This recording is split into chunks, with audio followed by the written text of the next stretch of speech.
Race ৩ ২০১৮ বিস্তারিত movie সারাংশ ভূমিকা রেস ৩ হল ২০১৮ সালের একটি ভারতীয় হিন্দি ভাষার অ্যাকশন থ্রিলার চলচ্চিত্র যা রেমো ডিসুজা দ্বারা পরিচালিত এবং সালমান খান ফিল্মস এবং টিপস ফিল্মসের ব্যানারে প্রযোজিত।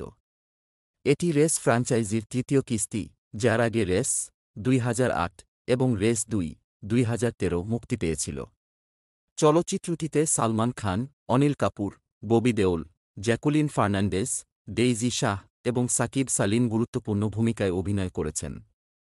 উচ্চ octane action sequence, glamorous settings এবং প্লটে পূর্ণ টুইস্ট এবং টার্নের জন্য পরিচিত রেস ৩ ফ্র্যাঞ্চাইজির লিগ্যাসি চালিয়ে যাওয়ার চেষ্টা করে। তবে এটি সমালোচক এবং দর্শকদের কাছ থেকে মিশ্র পর্যালোচনা পেয়েছে। এর অ্যাকশনের জন্য প্রশংসা এবং জটিল প্লটের জন্য সমালোচনা করা হয়েছে। প্লট সারাংশ ১. সেটিং এবং ভূমিকা চলচ্চিত্রটি বিলাসিতা, অপরাধ এবং বিশ্বাসঘাতকতার জগতে সেট করা হয়েছে। এটি ধনী এবং শক্তিশালী সিংহ পরিবারের সাথে পরিচয় করিয়ে দেয়, যার নেতৃত্বে রয়েছেন শমশের সিংহ, অনিল কাপুর, একজন নিষ্ঠুর ব্যবসায়ী যার একটি অন্ধকার অতীত রয়েছে। শমশেরের দুটি সন্তান রয়েছে, সিকান্দার সিংহ, সালমান খান, তার দত্তকপুত্র, এবং সঞ্জনা সিংহ, ডেইজি শাহ, তার জৈবিক কন্যা। পরিবারটি অস্ত্র ব্যবসা, চোরাচালান এবং অন্যান্য অবৈধ কার্যকলাপে জড়িত একটি বিশ্বব্যাপী সাম্রাজ্য চালায়। তাদের অপরাধমূলক জীবনযাত্রা সত্ত্বেও পরিবারটি একটি ঘনিষ্ঠ বন্ধন ভাগ করে নেয়, শমশের সিকান্দারকে তার নিজের পুত্র হিসাবে বিবেচনা করে। ২. পরিবারের গতিশীলতা সিকান্দারকে একজন অনুগত এবং সুরক্ষামূলক পুত্র হিসাবে চিত্রিত করা হয় যিনি তার পরিবারের জন্য কিছু করতে প্রস্তুত।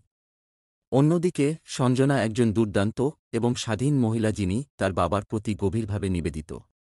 পরিবারের অপারেশনগুলি তাদের বিশ্বস্ত সহযোগীদের দ্বারা সমর্থিত, যার মধ্যে রয়েছে জেসিকা গোমেজ, জ্যাকুলিন ফার্নান্ডেজ, একজন দক্ষ হ্যাকার এবং সিকান্দারের প্রেমের আগ্রহ, এবং যশ সিংহ, সাকিব সালিম, শমশেরের বিচ্ছিন্ন ভাইপো যিনি পরিবারের প্রতি ক্ষোভ পোষণ করেন। ৩. রানা এর আগমন গল্পটি একটি নাটকীয় মোড় নেয় যখন রানা, ববি দেওল এর সাথে পরিচয় করানো হয়, একজন রহস্যময় এবং প্রতিশোধপরায়ণ মানুষ যার শমশেরের বিরুদ্ধে ব্যক্তিগত ক্ষোভ রয়েছে।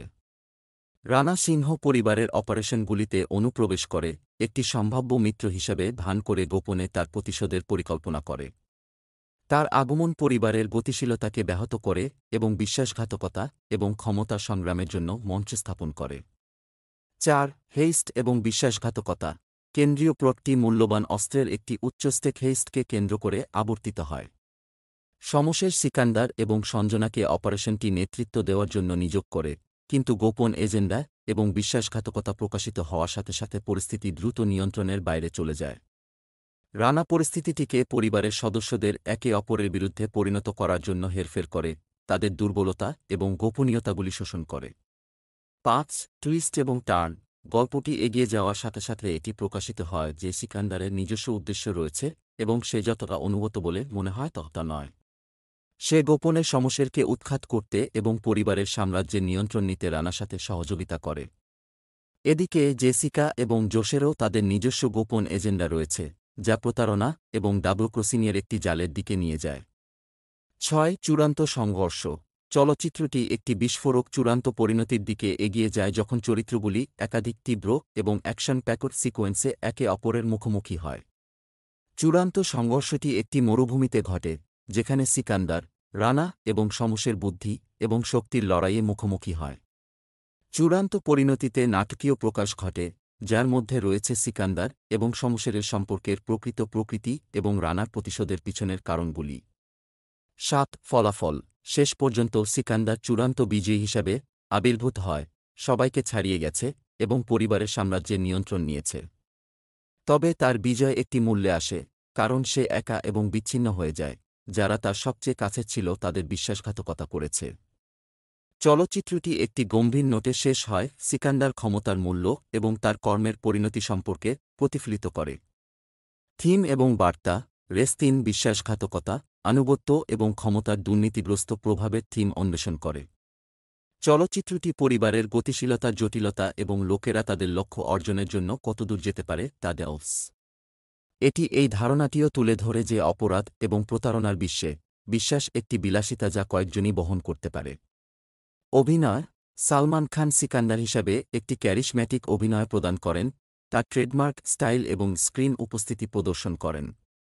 একজন নৈতিকভাবে দ্ব্যর্থহীন চরিত্র হিসাবে তার চিত্রায়ন চলচ্চিত্রটিতে গভীরতা যোগ করে। অনিল কাপুর শমশের হিসাবে উজ্জ্বল, সিংহ পরিবারের পিতৃপুরুষ হিসাবে তার ভূমিকায় গাম্ভীর্য এবং তীব্রতা নিয়ে আসেন। ববি দেওল রানা হিসাবে চিত্তাকর্ষক, প্রতিশোধপরায়ণ এবং রহস্যময় চরিত্রটিকে প্রত্যয়ের সাথে চিত্রায়ন করেন।